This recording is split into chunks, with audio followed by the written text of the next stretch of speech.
Taiwan clinches historic WBSC Premier12 title. Taiwan's baseball heroes to meet fans at Christmasland.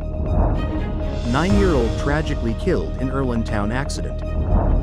Nicaragua boosts power of President Ortega and First Lady. Moscow bans adoptions to countries that allow gender transition. Human error caused gorilla's death at Calgary Zoo. Max Verstappen clinches 4th F1 World Championship. Adultery is no longer a crime in New York.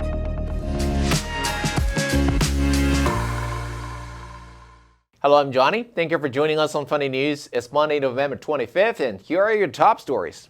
In local news, Taiwan shut out Japan 4-0 to win its first ever WBSC Premier12 championship. Lin Jiazhen's solo homer and captain Chen Jieshan's 3-run blast stunned Japanese fans, marking a historic night for Taiwanese baseball. New Taipei Mayor Hou You-yi invited fans to celebrate Taiwan's WBSC Premier12 victory. A meet and greet with the team will take place at New Taipei Christmasland on Tuesday, November 26th, alongside free access to fitness centers and pools for a week. A 9-year-old boy was fatally struck by an SUV during a road run in Erlin, Jianghua. The driver claimed that he hadn't seen the child until noticing an issue under the car. Authorities are investigating the incident. And in global news, the Nicaraguan parliament on Friday approved a constitutional reform that grants more power to President Daniel Ortega, his wife, who is the vice president, as well as the Central American nation's police and military. The reform increases the president's control over the media, extends the presidential term from 5 years to 6, and redefines the roles of vice president and president as co-presidents. His wife will now serve as his co-president. The two have been married since 2005, and she became vice president in 2017. Ortega has cracked down on dissent in recent years. More than 200 political prisoners were freed early last year and expelled to the United States, including 5 former presidential hopefuls who had been jailed after seeking to challenge the increasingly authoritarian Ortega in the 2021 election. Under the new reform, the co-presidents will have control over the legislature, judiciary, electoral bodies, public administration, oversight bodies, and autonomous entities. It also mandates that the state ensure media are not subject to foreign interests and do not spread false news. The reform must pass a second legislative vote next year before becoming law. Government critics have said the reforms legalize the absolute power already exercised for years by Ortega and Murillo.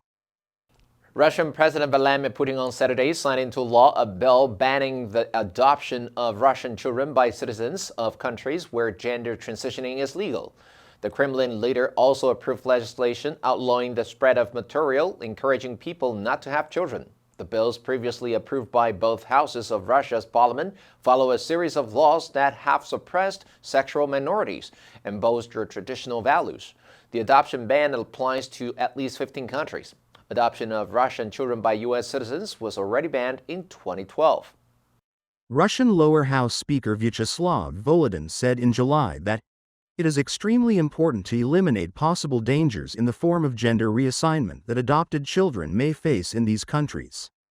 Other bills approved Saturday ban what they described as propaganda for remaining child-free and impose fines of up to 5 million rubles, about $50,000. Proponents argued that public advocacy against having children is part of purported Western efforts to weaken Russia by encouraging population decline. Putin and other top officials have increasingly called in recent years for observing so-called traditional values as a counter to Western liberalism. Last year, Russia banned gender transition medical procedures, and its Supreme Court declared the LGBTQ+ movement to be extremist.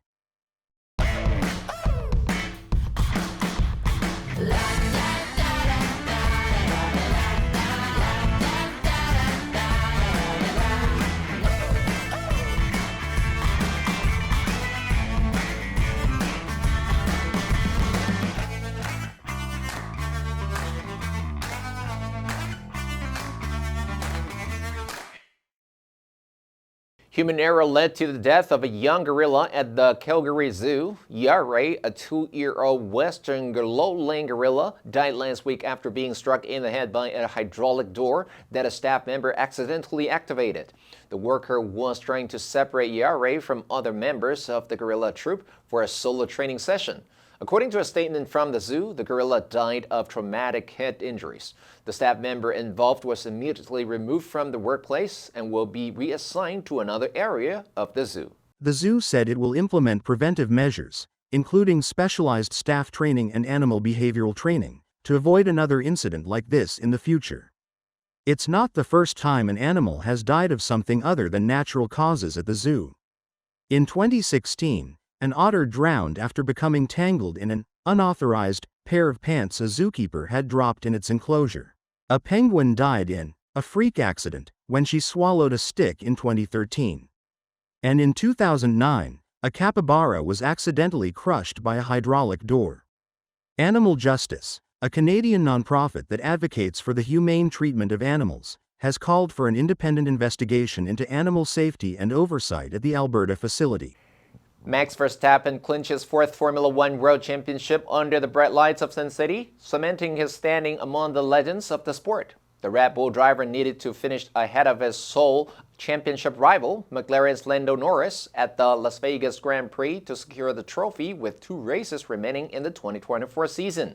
He finished 5th, while Norris finished 6th. Verstappen, who has now won 4 consecutive titles, becomes just the 6th driver in F1 history to capture 4 world championships. Verstappen joins Alain Prost and Sebastian Vettel as a 4-time champion, with only Lewis Hamilton, Michael Schumacher, and Juan Manuel Fangio ahead of him on that list. With actor and filmmaker Sylvester Stallone waving the checkered flag, Mercedes driver George Russell won the 50-lap race after qualifying in pole position, ahead of Mercedes teammate Lewis Hamilton in 2nd place and Ferrari's Carlos Sainz in 3rd. The international sport has brought a new level of glitz and glamour, and a title decider, to Las Vegas. Celebrities made appearances in the paddock, with some attendees spending tens of thousands of dollars on premium trackside tickets in hospitality suites. New York on Friday repealed a more than century-old law that made it a crime to cheat on your spouse, a misdemeanor that could have landed adulterers in jail for 3 months. Governor Kathy Hochul signed a bill repealing the statute, which dates back to 1907 and has long been considered outdated and difficult to enforce. Adultery bans still exist in several states, where they were originally enacted to make divorce more difficult. Charges have been rare, and convictions even rarer. Some states have also moved to repeal their adultery laws in recent years. New York defined adultery as when a person engages in sexual intercourse with another person at a time when he has a living spouse, or the other person has a living spouse. The state's law was first used a few weeks after it went into effect, when a married man and a 25-year-old woman were arrested. State Assembly member Charles Levine said about a dozen people have been charged under the law since the 1970s, and only 5 of those cases resulted in convictions. Levine said, "Laws are meant to protect our community and serve as a deterrent to antisocial behavior." New York's adultery law advanced neither purpose.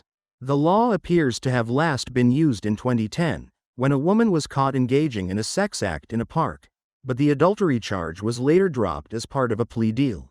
The answer for last Friday was B, reignited.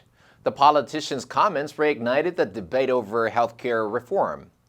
Did you answer correctly? Now let's delve into the news of Moscow bans adoptions to countries that allow gender transition. Number 1, suppress, 压制, 抑制. The government tried to suppress the protests by using force. Number 2, bolster, 支持, 加强. The new evidence will help bolster her argument in court. Number 3, eliminate, 消除, 排除. The company plans to eliminate unnecessary expenses. Next, we have a multiple-choice question for everyone to practice. Which answer would you choose? You can write your answer in the comments section. The correct answer will be announced tomorrow. And that's all for today's Funday News. Be sure to tune into Funday News from Monday to Friday and click the link below to join Funday for free. I'm Johnny Wu, your host. I'll see you next time.